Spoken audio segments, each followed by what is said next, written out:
Magandang araw po sa ating lahat mga kaibigan. Welcome sa ating channel at isa na naman episode ay ibabahagi po natin sa inyong lahat ng mga kabalita. Sa araw na ito ay nais po nating ibahagi sa inyong lahat doon sa mga nagtatanong kung ano nga ba ang problema kapag ang tunog po ng speaker po natin ay basag mga kaibigan. Ayan. So hindi lamang po isang factor ang pinagmumulan ng ganyang problema mga kaibigan, pero unang-una po natin na concern ay ang speaker. Siyempre mga kaibigan, kailangan ma-check ang speaker ng anumang unit, maging ampli man yan o ano pa mga audio equipment mga kaibigan. This time ay ito po ang gagawin natin dahil ayon sa may-ari mga kaibigan ay basag ang tunog ng naturang TV. Alright.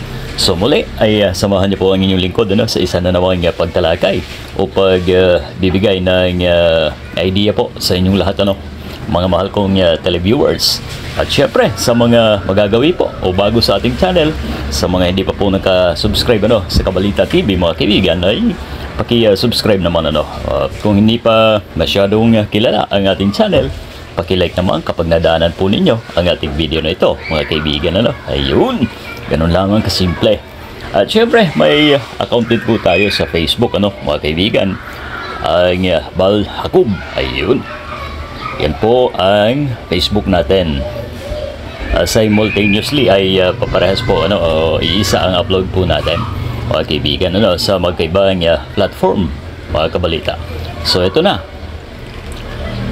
buksan na natin to upang makita ang problema. Yun nga ang speaker po natin. Ayan sa ngayon kasi sa kasalukuyan mga kaibigan, mga kabalita, ang anumang item, anumang unit o anumang klase ng pag-usapan na natin ito na speaker na ito, ayun butas-butas ang gilid.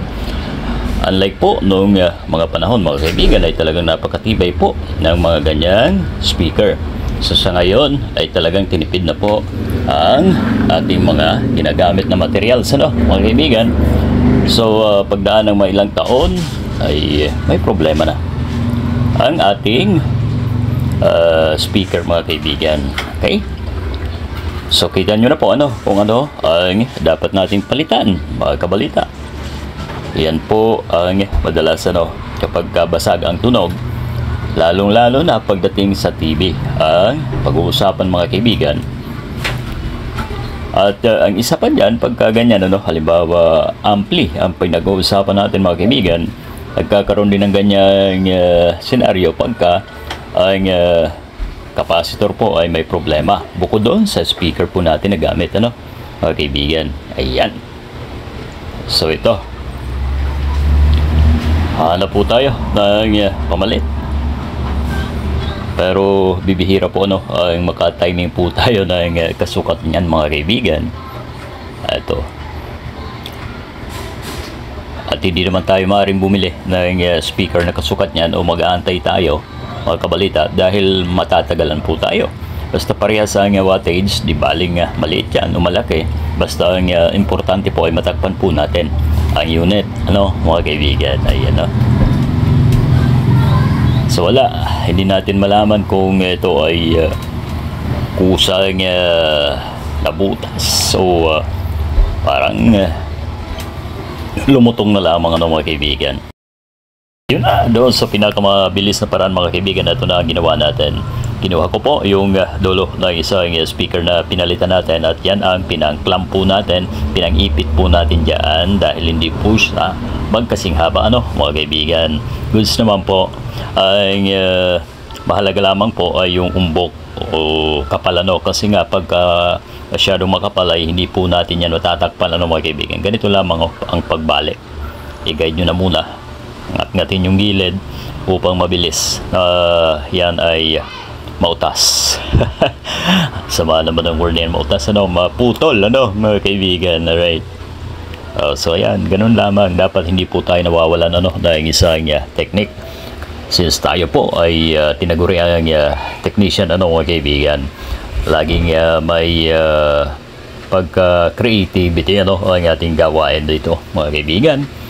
nang sa gayon ay hindi po maabala ang ating mga suki o yung mga nagtitiwala po sa atin, ano, mga kabalita. Ayan, oh. Kunin lamang po ang rubber at yan ay ipapasok po natin doon sa pag-screwhan, ano, mga kaibigan. Ayan na. So parehas po ang wattage, ano. Hindi po yan bago, hindi naman yan mataas. Kasi pagka naglagay po tayo ng mas mataas na wattage dyan, mga kaibigan, ay maaring mag-init po ang mini amp ng ating TV, ano, yung sa ampli. O yan na, oh. Nailagay ko na po, mga kaibigan. Hindi ko na pinakita dahil abala lang sa video. Kita nyo naman kung paano ko binali. Alright. So yun. Wala namang makakapansin yan. Basta ang mahalaga may sounds, ano, at yung tunog ay maganda. Dahil yan naman ay nasa ilalim, mga kaibigan. Ayan, oh, ang dati. Sinabi ko na hindi tayo pwedeng bumili. Unang-una dahil marami pong stock tayo niyan, ano, nakatambay. Lahat naman po na tech ay laging merong ganyang speaker. Ang problema lang po kung magkatugma doon sa paglalagyan. Alright. So sayang naman kung bibili po tayo, ano.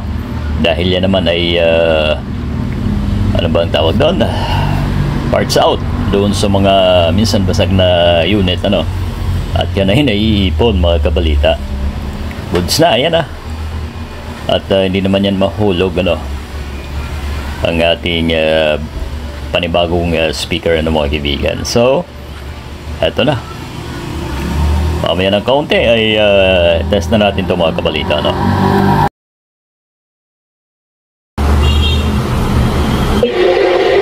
And I was what, 6, 7 years old, counting the days until the end of the month, but I would say, So yan na, guys, ano, bilog na po ng audio po natin. Hindi kagaya kanina na talagang basag po ang sounds po natin, mga kaibigan. Ayan, minsan pa inyo pong natunghayan, ano, kung ano ang dapat palitan pagka ang tunog po ng TV natin ay basag, ano, mga kaibigan. Primary concern lagi ang speaker po natin, mga kaibigan. Yun po ang dapat na i-check bago po tayo mag-jump sa ibang hanap ng trouble, ng mga kaibigan. Ayan, o, naibubulyum na po natin ang maayos ang ating unit. Unlike kanina po, yan po ay hindi malakasan ang volume dahil yan ay basag po ang tunog, mga kaibigan. Muli ay inyo pong natunghayan, ano, ang isa na namang episode na ating binahagi po sa inyong lahat, mga kaibigan. Naway magkaroon po tayo ng idea, ano, sa mga ganyang pagkakataon ang tunog po o basag po ang tunog ng ating mga TV, ano, mga kaibigan. Maraming salamat po doon sa mga magagawi po sa ating channel na ito, mga kaibigan, sa Kabalita TV. At hindi pa natin subscriber, ano, mga kaibigan, ay paki-subscribe naman, ano, at kung hindi pa karapat-dapat ay syempre paki-iwanan naman tayo kahit isang like yan, mga kaibigan, baka pwede naman. Alright, so thank you sa inyong panonood and enjoy the rest of the day, mga kaibigan. Muli ito po ang inyong naging tagapagbalita dito sa ating balitang electronics, mga kaibigan. Hasta la vista, baby!